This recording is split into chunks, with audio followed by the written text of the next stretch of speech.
Good morning. My name is John Kirkendall. I'm an elder here at Scots Kirk, and on behalf of the session and Pastor Jim Mitchell, I'm delighted to welcome you here to worship this morning, this beautiful Lord's Day. Glad to have those of you who are with us in person and those of you who are joining us remotely. I made the cardinal error of asking if there were any announcements that needed to be highlighted. And I was told, no, it's all there. And then I was told, well, maybe a few. And so there are, in fact, a few, but they are all there. 4 things to pay particular attention to. First, we have a guest pianist today, Sharon Caldwell, who's been with us before many times, has watched my boys grow up and me grow older, and we are delighted to have her with us again. Second, we had the Whitties with us last Sunday night, missionaries to Toledo in Spain. And in the confusion of the visit, we neglected to put out a bowl for a love offering. Well, it is available now. It's in the back on the way out, and I believe it is labeled, yes. So if you're interested in giving a love offering to the Whitties' work with the church in Spain, please find that bowl on the way out. If you wish to write a check, make it to Scots Kirk and put for the Whitties on the memo line. Third, there is an update in the bulletin on the church's coronavirus protocols. So pay attention to that. Things have changed and will continue to change as the circumstances of the virus in our nation change. And lastly, something that has been a regular announcement here for several weeks, one of the things we're looking forward to in September is resuming in-person Sunday school. And so we have a sign-up sheet on the way out of the sanctuary. It's there on the right, just before you get to the doors. We need a variety of different things. Those of you who have children who want to participate in Sunday school, we need to know their names and their ages so we can figure out what classes we need to be able to offer. Those of you who are willing to teach, please indicate that as well, if you would sign up. So appreciate your prayers for that. Now, the other announcements are as found in the bulletin, and no doubt there'll be something that comes up at the end of church, and I think, I should have said that, but I didn't. This is the day the Lord has made. Let's rejoice and be glad in it. Let's take a few moments to prepare your hearts for worship of our sovereign God.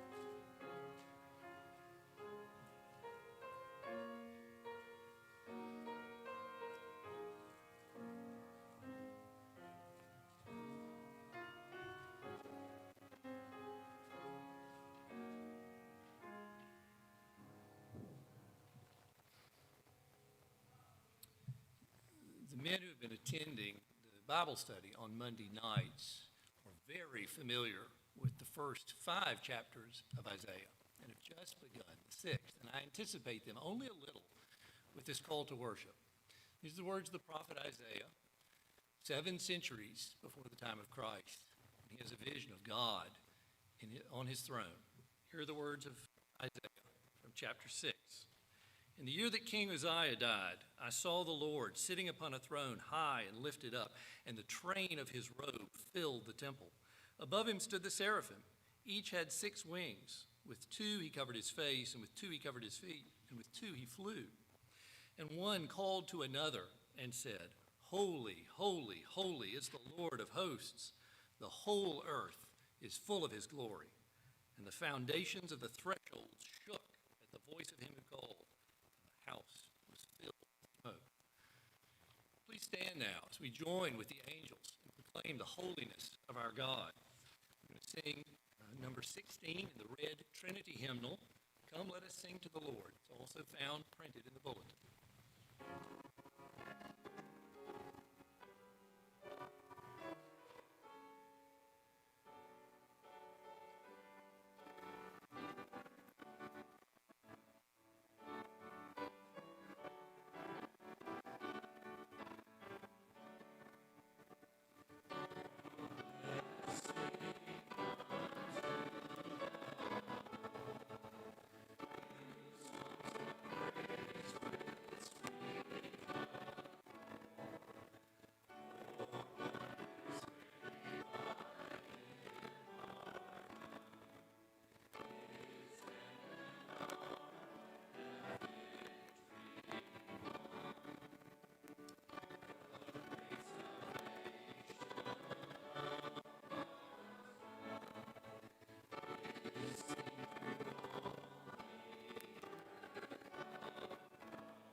Let us pray together.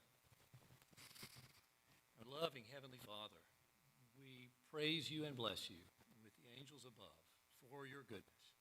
And like the prophet Isaiah, we know our unworthiness, that we are people of unclean lips and from a nation of unclean lips.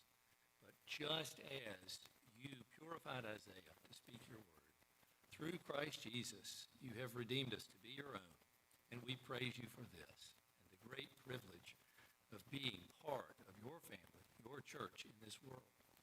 We pray your blessing now on this time of worship, that you would be honored and glorified by the words we say, by the songs we sing, by the prayers we offer. Lord, we pray the prayer that Jesus taught his disciples to pray, saying, Our Father, who art in heaven, hallowed be thy name. Thy kingdom come, thy will be done, on earth as it is in heaven. Give us this day our daily bread, and forgive us our debts, as we forgive our debtors. Lead us not into temptation, but deliver us from evil. For thine is the kingdom, and the power, and the glory forever. Amen. You may be seated.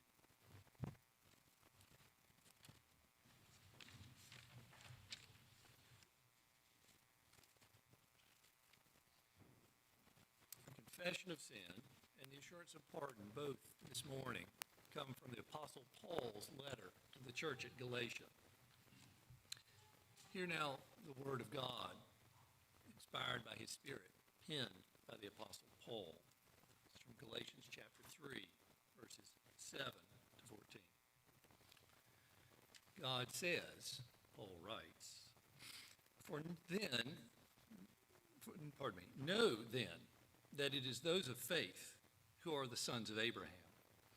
And the scripture, foreseeing that God would justify the Gentiles by faith, preached the gospel beforehand to Abraham, saying, In you shall all the nations be blessed. So then those who are of faith are blessed along with Abraham, the man of faith. For all who rely on works of the law are under a curse. For it is written, Cursed be everyone who does not abide by all things written in the book of the law and do them. Now it is evident that no one is justified before God by the law, for the righteous shall live by faith. But the law is not of faith, rather the one who does them shall live by them. Christ redeemed us from the curse of the law by becoming a curse for us. For it is written, Cursed is everyone who is hanged on a tree.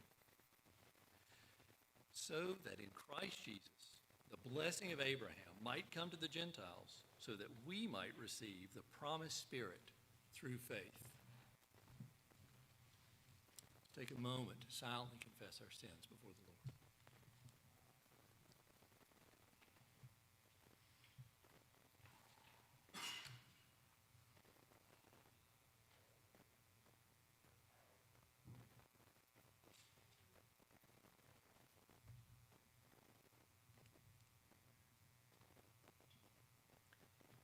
Hear now the assurance of pardon. But when the fullness of time had come, God sent forth his Son, born of a woman, born under the law, to redeem those who were under the law, so that we might receive adoption as sons. And because you are sons, God has sent the Spirit of his Son into our hearts, crying, Abba, Father. So you are no longer a slave, but a son. And if a son, then an heir through God. Thanks be to God. Please stand for the confession of faith.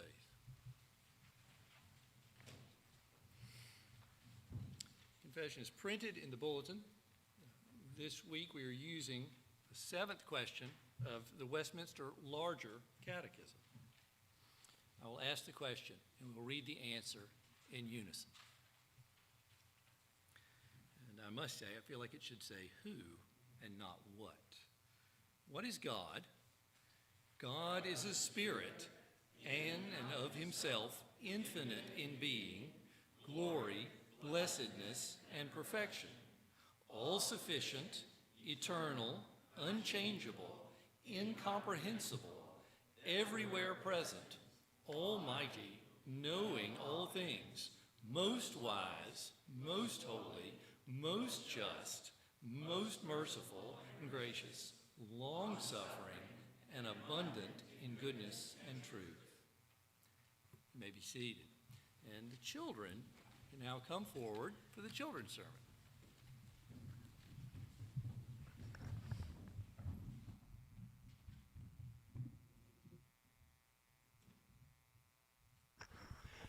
Well, there is one other announcement that we need to make, and that's Saturday there's going to be a meeting for the Good News Club people. And if you guys are interested in the Good News Club, which is an after-school program that we do a Bible study, it's a great time. It's 10 o'clock here at the church. There'll be people that have been doing it for a while, and there'll be hopefully some new people that are looking forward to doing it. So we're looking forward to getting that cranked back up again this year. So if you can be there, this Saturday, 10 a.m. Okay, now that I had my announcement, I'm going to talk to you guys about thunder. Do you like thunder? No. Why don't you like thunder? It's loud, isn't it? Yeah. I love thunder because when it's thundering, it means it's raining, and I can sleep like a log when it's raining outside. And that's the thing I enjoy. But in our Bible readings today, you're going to hear about God's voice being like thunder. And you're going to hear a number of things about it. But remember, God made everything. And he made everything the way it was supposed to be, right? Because it's all perfect because he made it. But we think about it. God's voice is like the thunder. It breaks stuff. He did all of creation just by the word of his mouth. And it's so special that he reminds us of his might when we hear things like thunder and see things like lightning. And we know that God that created everything has asked us to have a relationship with him. And he sent his son to die and rise again that we could have eternal life with him. Now that's really special that a God that created everything did that for just us. Let's pray. Dear Heavenly Father, we do thank you that you loved us so much that you who created everything reaches down and grabs us to your breast and says, you love us and you want us to spend eternity with you. In Jesus' name we pray. Amen.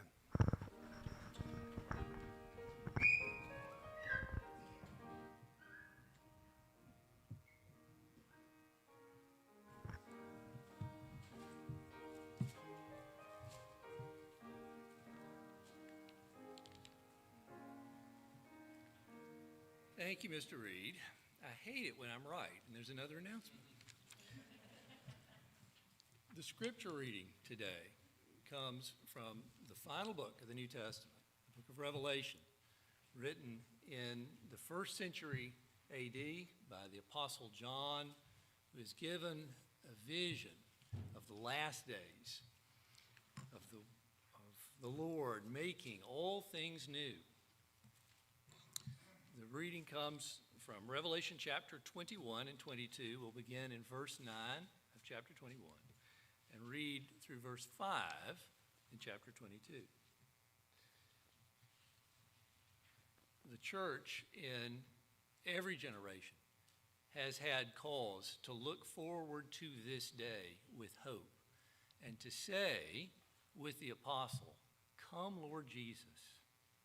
Hear why that is so as you hear what John records.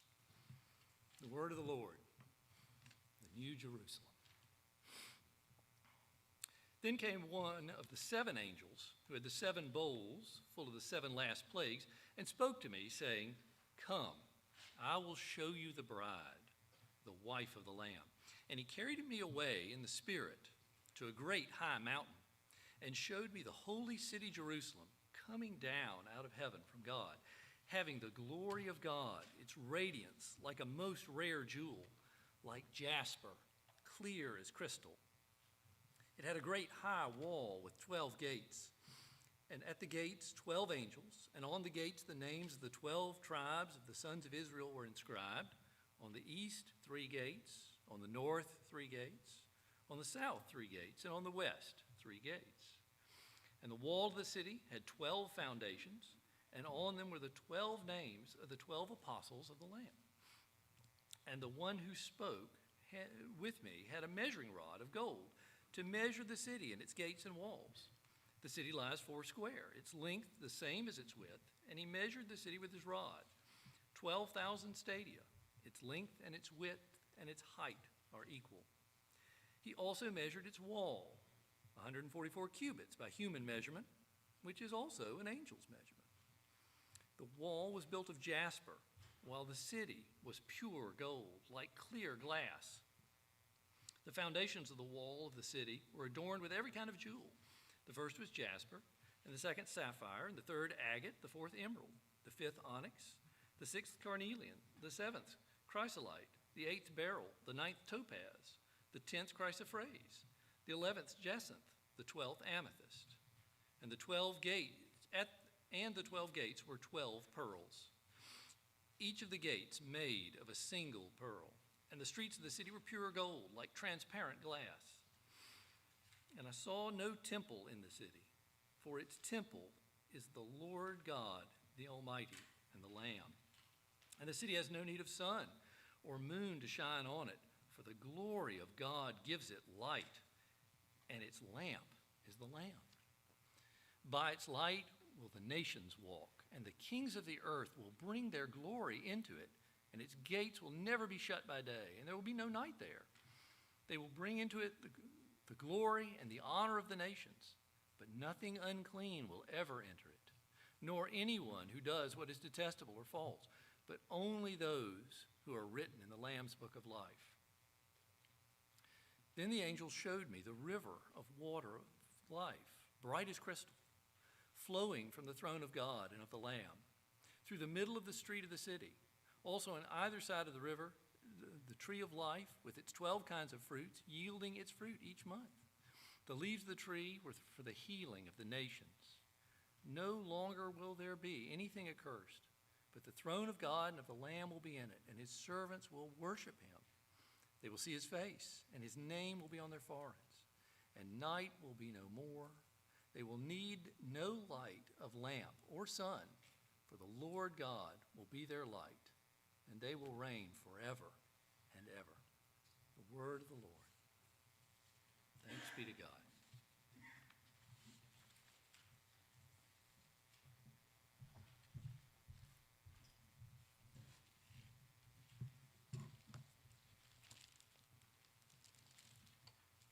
Let us pray together.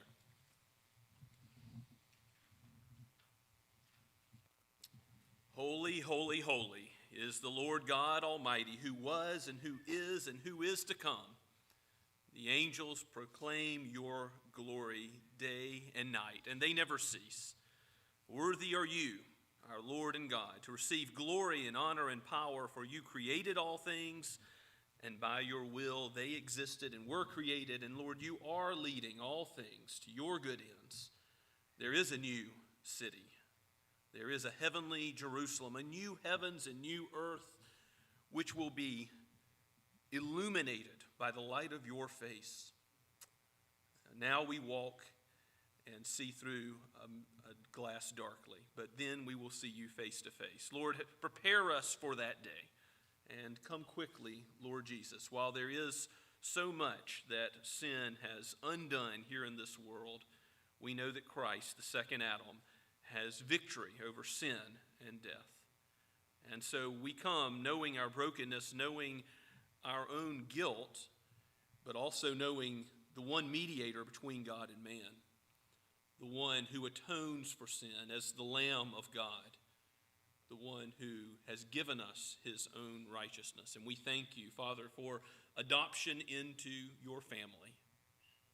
We thank you for the church, for brothers and sisters around the world. We do thank you, Lord, for those who go to the mission field and proclaim your gospel in foreign lands, who have given up so much to do this, how good and encouraging it was to hear from Mark and Natalie Whitty, to see their children last Sunday. Lord, we pray that you would prosper them, refresh them here, and give them a safe travel and return to their mission field soon, so that you might continue to reap the harvest from your word in souls in Toledo, Spain. We thank you, Father, for the Goodmans in Wales. We ask your blessing on them as they prepare to return to that mission field as well.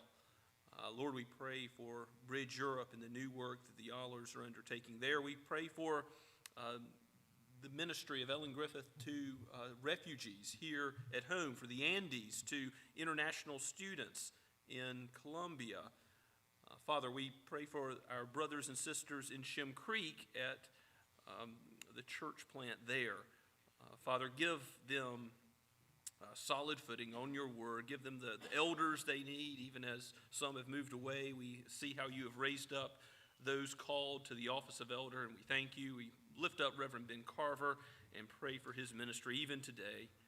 Father, we ask that you bless us as the body of Scots Kirk. You have given many gifts. You have been generous to this church body. And we thank you for the fellowship we have in the Lord Jesus Christ and the unity we have in him. Let us walk together in love.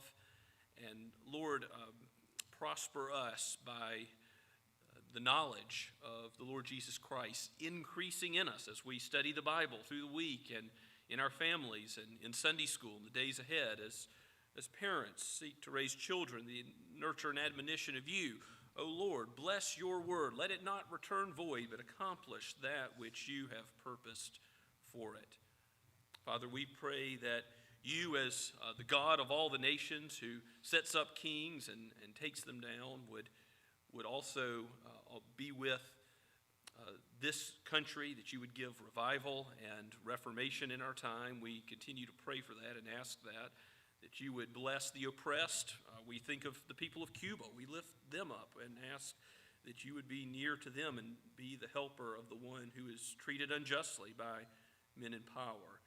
We do long for more justice in our own age. We think of how young ones growing up today may be taught falsehoods about what is male and female, what marriage means. We thank you, Father, that your word reveals these things to us and gives us clear guidance on what life is and what relationships are to be. We pray that you would give wisdom to your church, and that wisdom is from above. For you are the source of all wisdom and goodness. We ask, Lord, that even as you guide your church, that you would guide our deacons and elders as we meet in the coming week, and raise up those who are called to this office of deacon and elder continually in the future. We think of those who are even young now who might aspire to this office. Oh Lord, prepare them and bring into the pastoral ministry and onto the mission field those from our number. We pray that you would even allow us the opportunity to plant more churches in the Low Country and in Summerville. Lord, the fields are white for the harvest. There is much work to be done. So prepare us to speak with our neighbors, to love our neighbors with deeds of love and mercy, with hospitality that gives evidence that we are linked to you, that you are the vine and we are the branches. We know that without you we can do nothing. We are weak, but you are strong. You are mighty. You are our shield and defender, our refuge and high tower, and a very present help in time of trouble. O Lord, your strong right arm is able to change us today. So let your word pierce our hearts and make us more like the Savior. And if any have not trusted in the Lord Jesus Christ, would you awaken them out of deadness and sin into new life as a new creation in Christ even today? We pray all this in his holy name. Amen. As we continue to worship, let's sing again praise to the Lord from number 6 in the hymnal, O come my soul, bless the Lord. Let's stand as we sing.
Let us pray.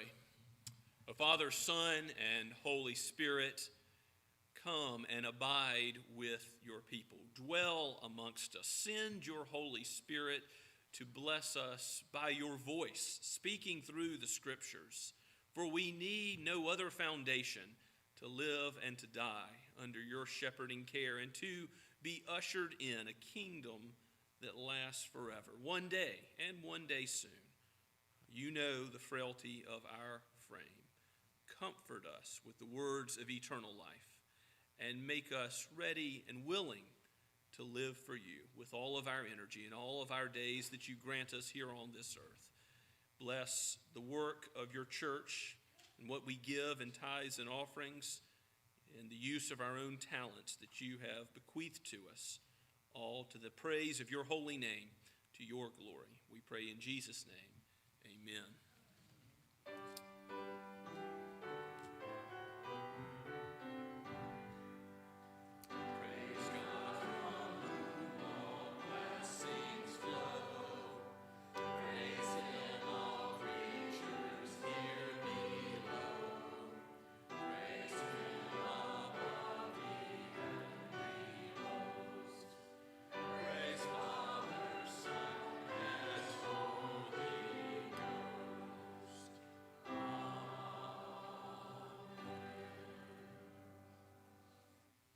Please be seated and take your copy of God's Word and open with me to Psalm 29.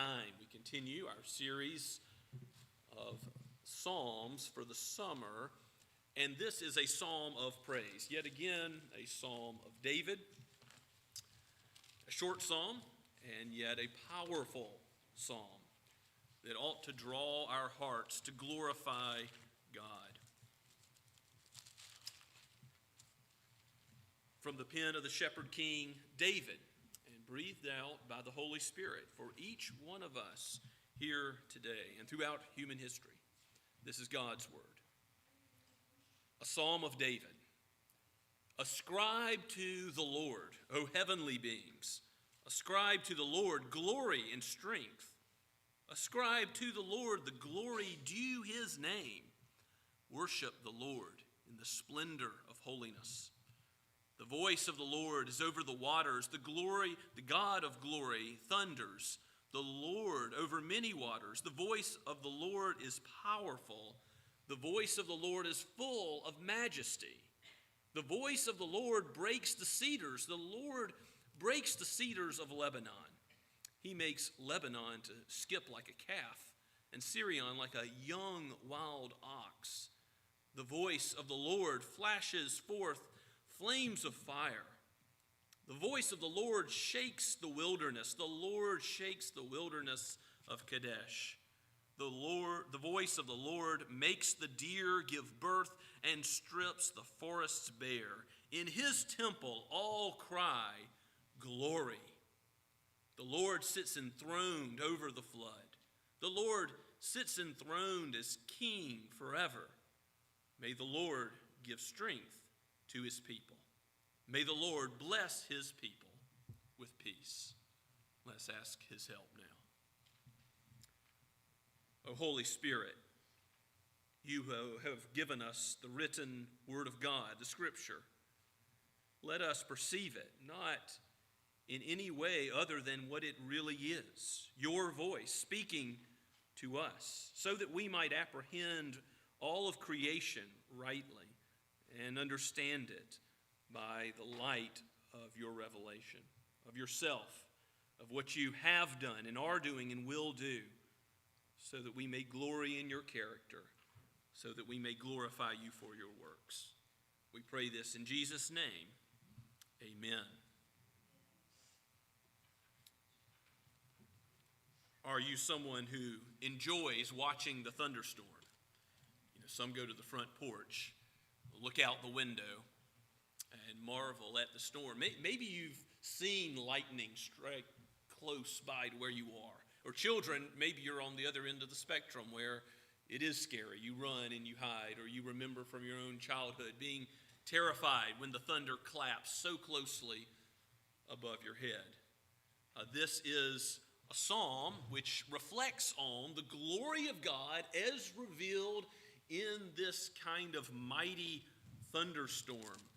We're going to see how it goes from the north to the south of the Holy Land and strikes everyone with fear, awe, and reverence as they behold it, as David recounts what happened in this storm. Charles Spurgeon says that this psalm marches to the tune of thunderbolts.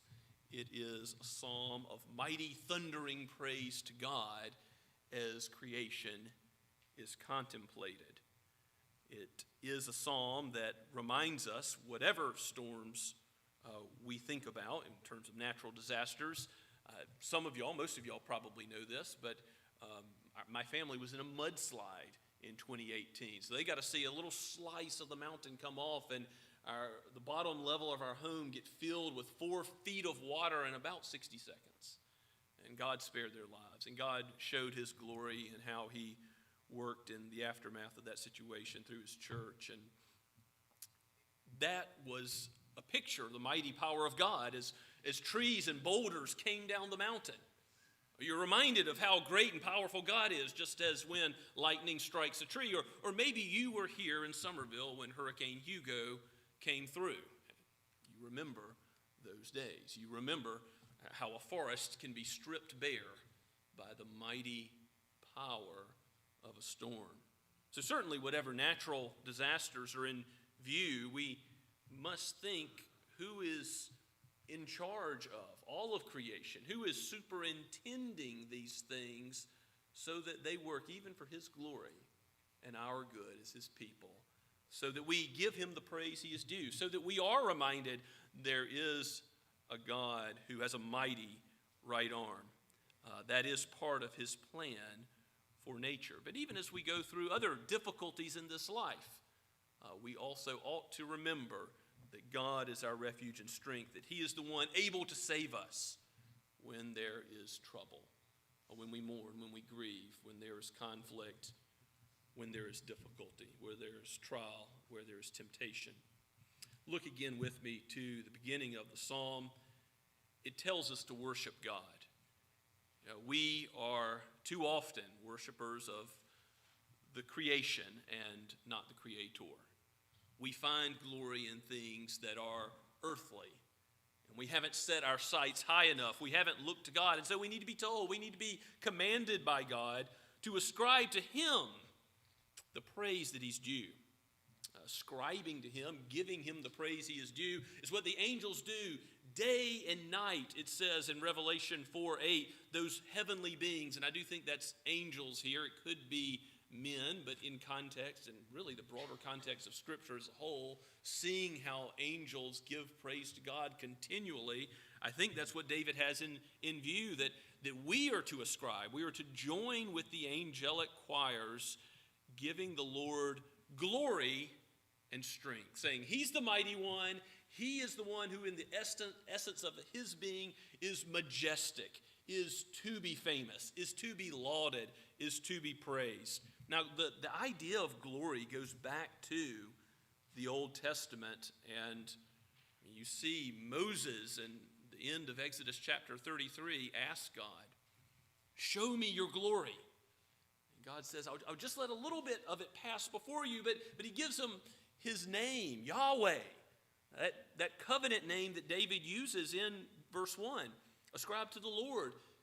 That capital L-O-R-D is the word Yahweh, which means I am who I am. I will be who I will be. It highlights God's unchanging, immutable character that he is the self-existent one, that it is a God-centered world. It's a God-centered universe, cosmos, that he has made.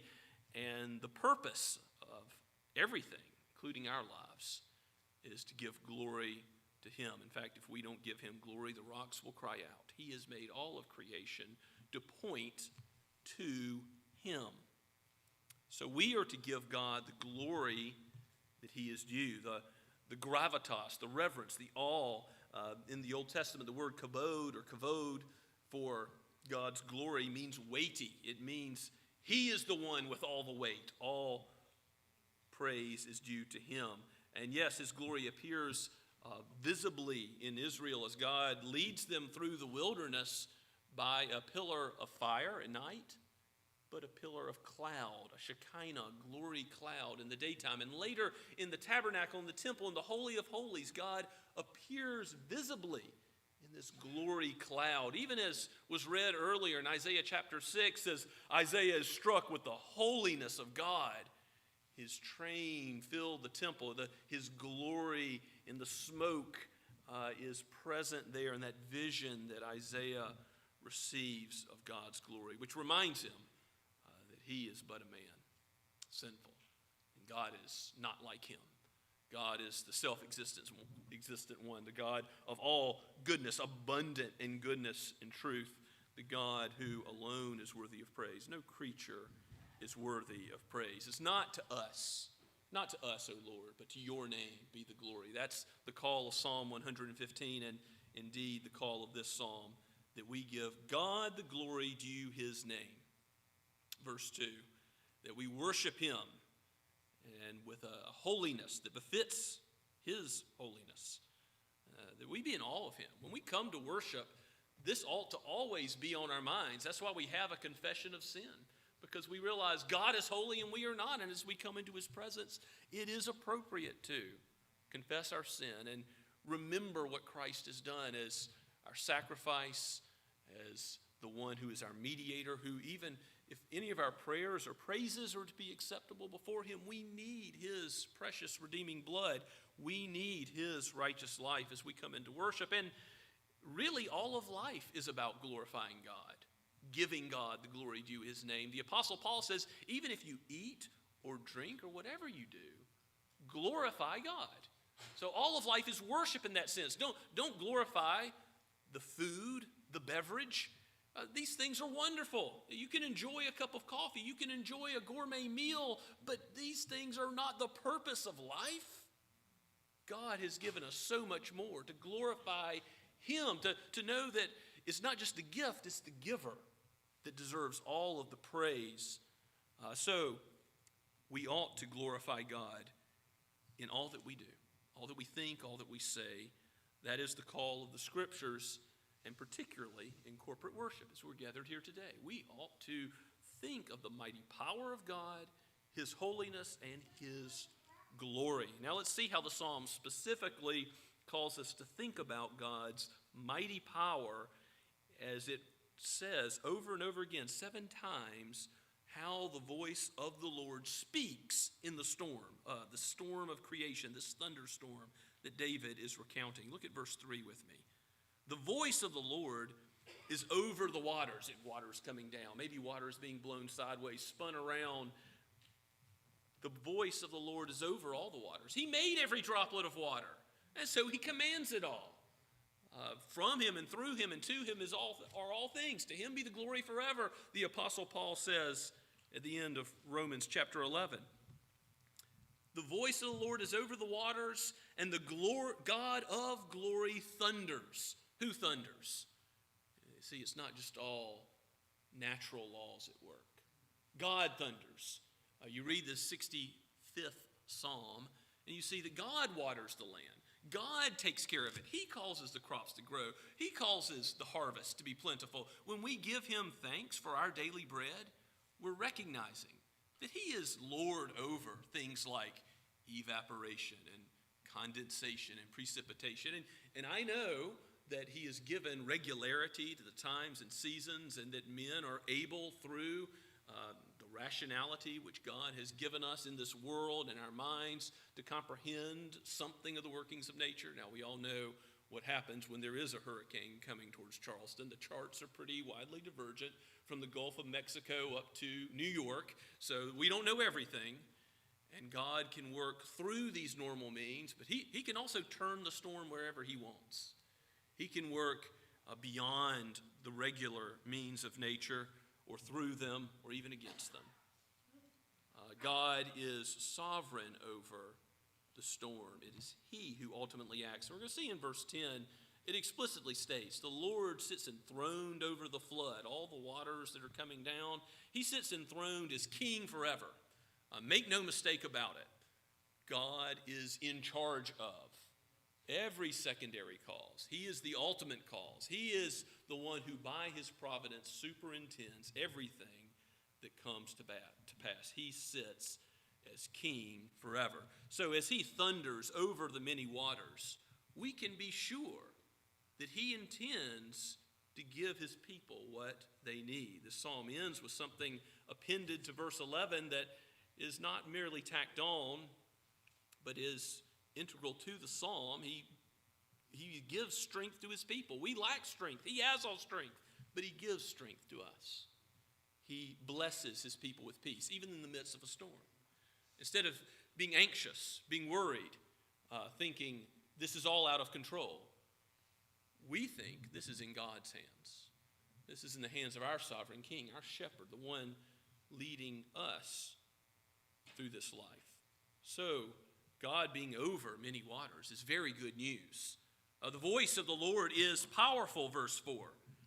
It is full of majesty. This is a kingly term. He is the king, full of majesty, and like a king sits on the throne and has attendants that do his will, and he has a crown, and he has all splendor outwardly. God has all majesty. That kingly image is just the tip of the iceberg. God is the one who alone is to be praised as the King of kings and Lord of lords. And then it tells us about God's power in verse 5. What does the Lord do as he thunders through the holy land of Israel? The voice of the Lord breaks the cedars. The Lord breaks the cedars of Lebanon. In the north, in Lebanon, the cedars grow like California redwoods. Don't think pine tree. Think something with a deep root structure and a vast circumference. These things were used as pillars of temples. Mighty, mighty trees. And God can blow them over. God can splinter them into bits with a lightning strike. God can do with these mighty trees what he wishes. He breaks the cedars of Lebanon. In fact, he makes all of Lebanon, the whole region, skip like a calf that's scared and running away. And he makes Sirion, that's Mount Hermon, which is, think about Seattle and Mount Rainier, how it's over the skyline of Seattle. It's the dominant thing. Mount Hermon is to the Holy Land, the dominant thing you see from Jerusalem. It's a snow-capped peak above 9,000 feet in elevation, rising out from the sea. I mean, it's a striking sight. And Mount Hermon, this mighty mountain, which everybody has in their minds in Israel, what does God do to it? He makes it like a young wild ox. Run away.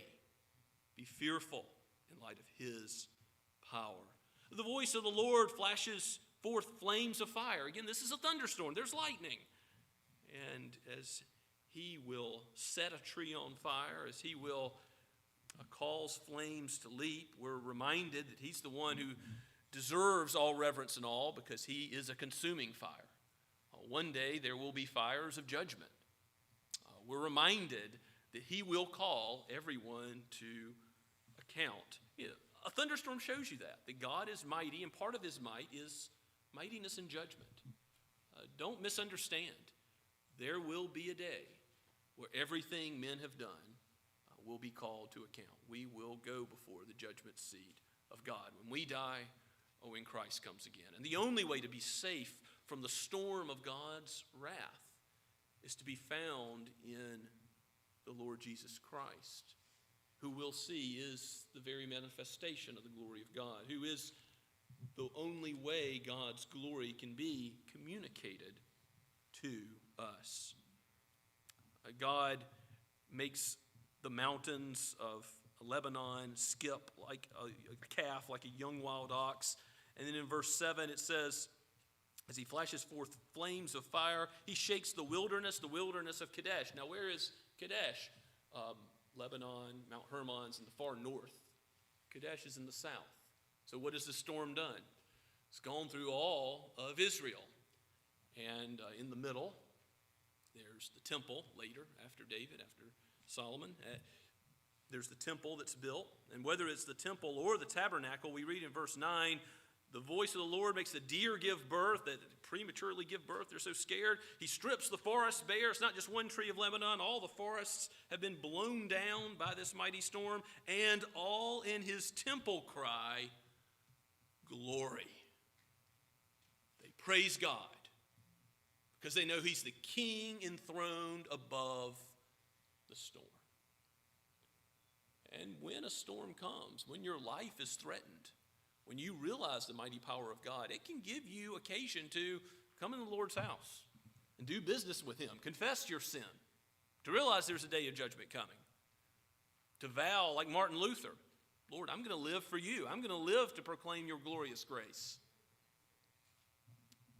All in his temple, all worship him and cry glory as a result of this mighty storm that has swept through Israel. And yes, the Lord sits above the flood. He sits enthroned as king to get forever, and he gives us what we need. We have no strength. We have no power over the storm, but he gives us strength, and he blesses us with peace. Remember, Jesus is the one who calmed the storm on the Sea of Galilee. Unlike mortal men, he, as the God-man, did have power over the storm. He is the one who is able to give us peace. Now, no earthly glory. We were made to enjoy glory, to enjoy a sports hero doing something amazing, someone hitting a home run, someone running really fast or swimming really well. As you think about the Olympics, think of all the glory that's going forth in that arena. When a general comes home and conquers nations, there's earthly glory. Yes, there's food and drink. There's things that we enjoy. But all of these things are not our ultimate home. All of these things are not meant to fill and satisfy our soul. Only God and his glory. And so we were made to worship him.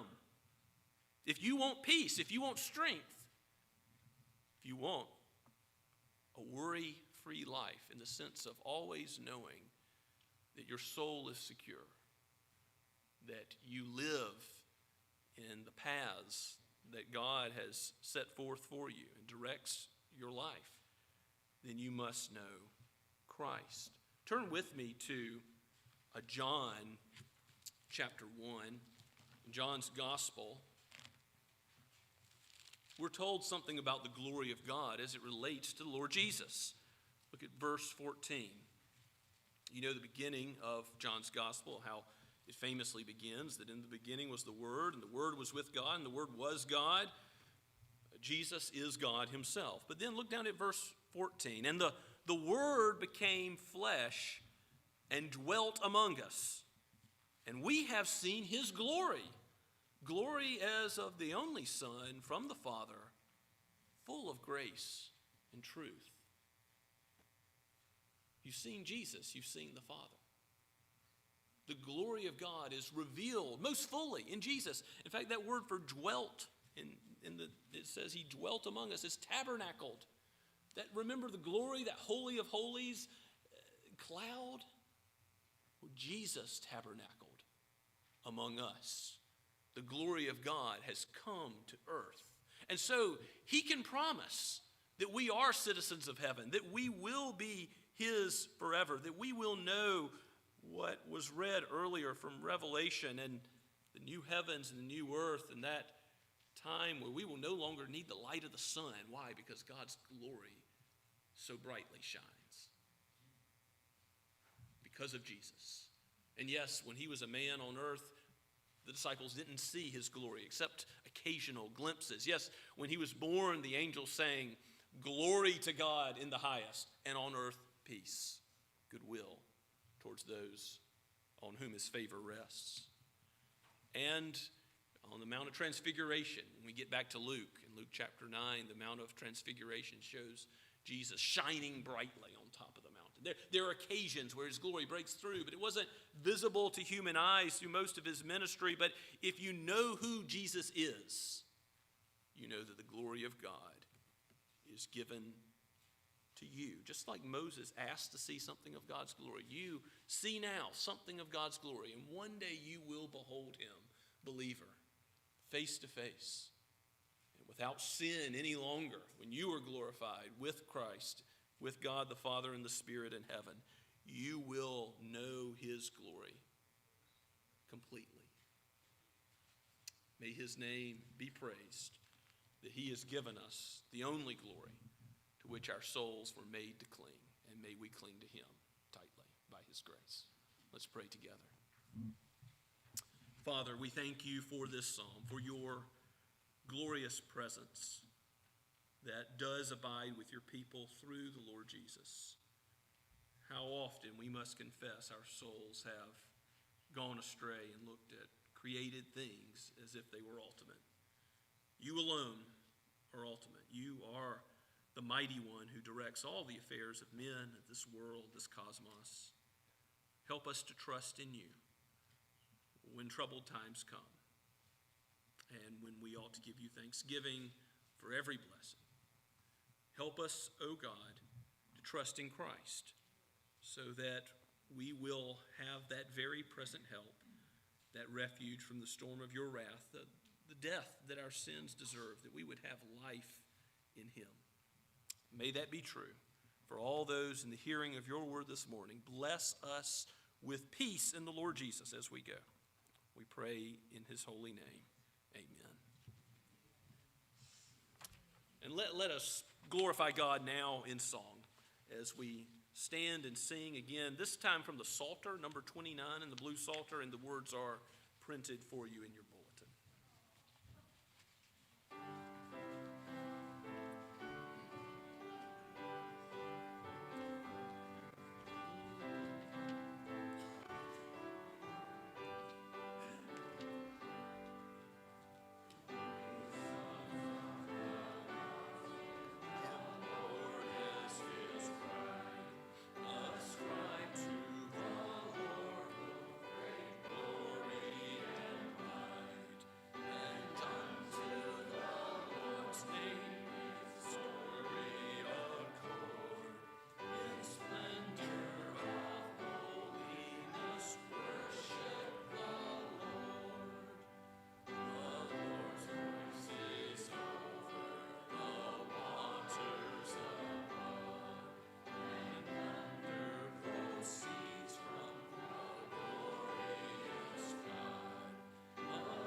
Now receive the Lord's blessing.